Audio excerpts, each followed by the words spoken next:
I'm starting tonight with former Associate Counsel to President George W. Bush, Jamil Jaffer. He was the lead architect of the Iran Nuclear Agreement Review Act, and White House and foreign policy reporter for Politico, Eli Stokols. Eli, let me start with you.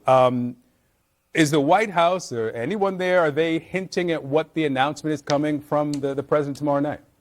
Well, you've laid out the inconsistency over the last several weeks pretty well.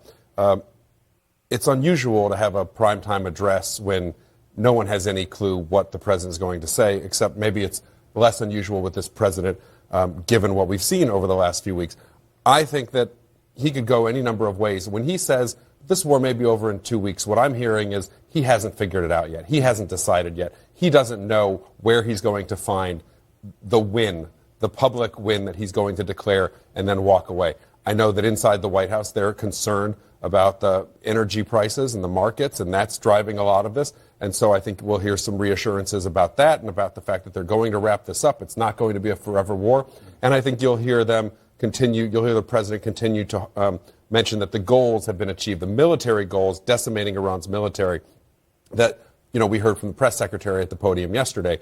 They will continue to say, look, our military's done a great job. We've done all these things. And there's this nonchalance now about the Strait of Hormuz as if it's not connected to people's gas prices and everything else. That's going to be a harder circle for the president to square. But I think you're going to hear, everything is great. We've done our job. And now it's sort of up to Iran, play ball with us or else. I don't know that we're going to get a clean, the war is over tomorrow night. Has he hit, though, gas prices today hit above $4 a gallon for the first time since 2022. Has he hit a breaking point where he just wants to get out, find the door, find the off-ramp as quickly as possible? I think he's closer to that point than he was, obviously, when the war started. And I think the energy prices, that's a big reason why. I mean, he's heard there's a lot of conversations we reported inside the White House over the last days and a couple weeks about, look, we could be looking at $150 a barrel for oil going, into the near future. That obviously has a political impact. But I've also talked to people who say, look, they know the midterms are basically lost. And if the president really needs a win, he may just say, well, the House is lost anyway, and I don't know about the Senate, but I'm going to go for it in Iran. So we still have a lot of Marines on their way to the Gulf right now. The Chekhov's gun theory of the case would be that they're not going there for nothing. Yeah. Jamil, we're talking about this as if there are only two parties here, if it's just Iran and the U.S. Israel has some pretty ambitious goals that are probably more ambitious than the president's. 2 to 3 weeks, does that fit their timeline?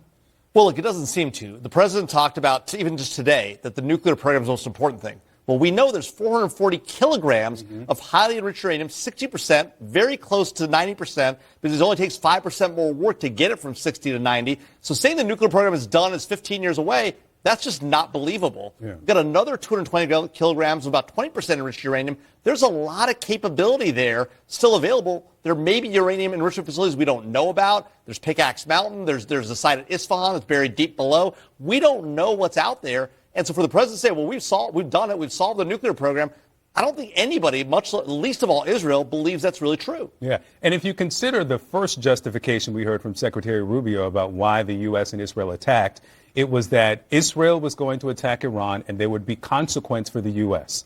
Now, even if the U.S. pulls out in 2 to 3 weeks and Israel continues, doesn't that same logic suggest that there will still be threat to U.S. assets in the region? There's no question that'll be the case.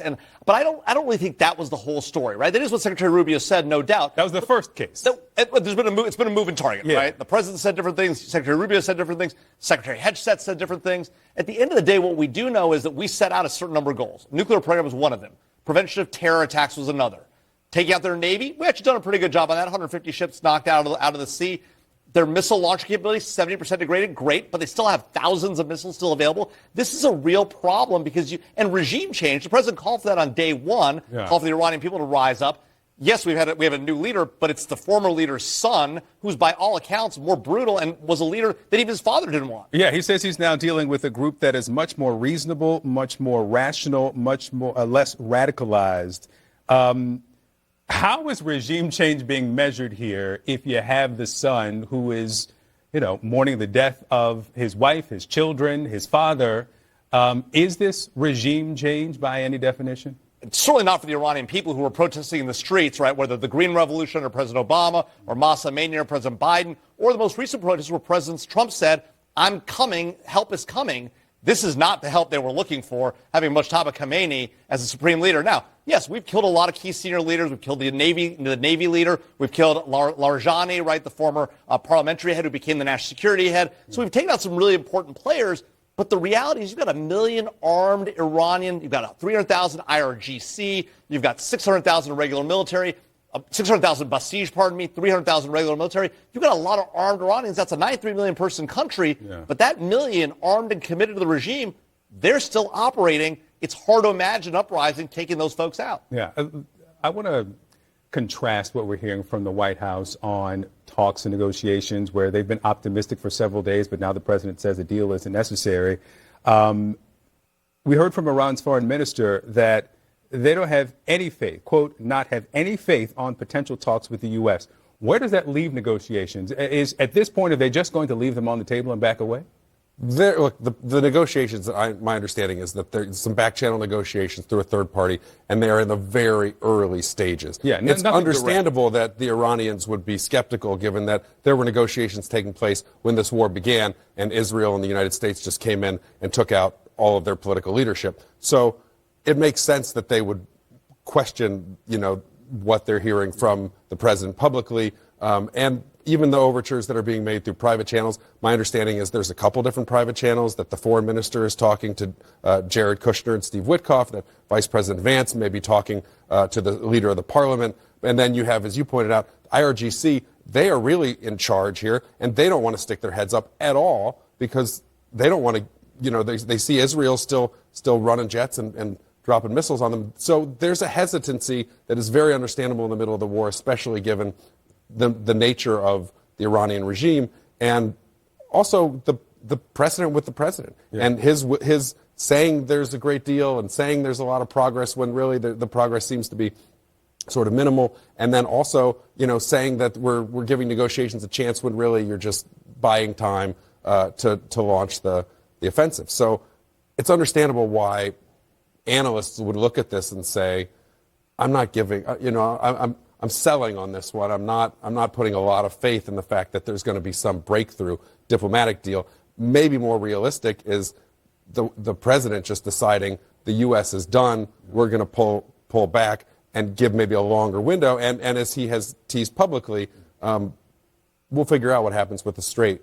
But that's, when he's saying that's not our problem, he may be saying, well, I want an endpoint that may not resolve that issue. Well, what he's saying is France should go and solve it, that Europe should solve it. Are we seeing significant damage to this relationship with the EU, with the president saying, Europe, you go solve that? Well, look, I think we've had a lot of damage with the relationship with the EU already, starting with, with the vice president's speech at the Munich Security Conference a year ago after the president took office. Marco Rubio made some inroads, I think, this year at the Munich Security Conference. We're rebuilding that relationship. But now saying, look, we went in, we broke it, you fix it, right? Seems like a bit of a challenge, right? Look, the reality is the Straits of Hormuz, Iran's tried to close them a number of times. This was totally predictable.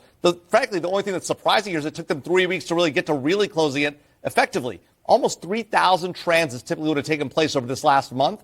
We've now seen only about 200. That's a lot of backed up capacity there. That's 20% of the world's oil supply locked up there. That's going to raise prices, to Eli's point, right? Regardless whether we're there or not, regardless whether France tries to open it or not, we broke it.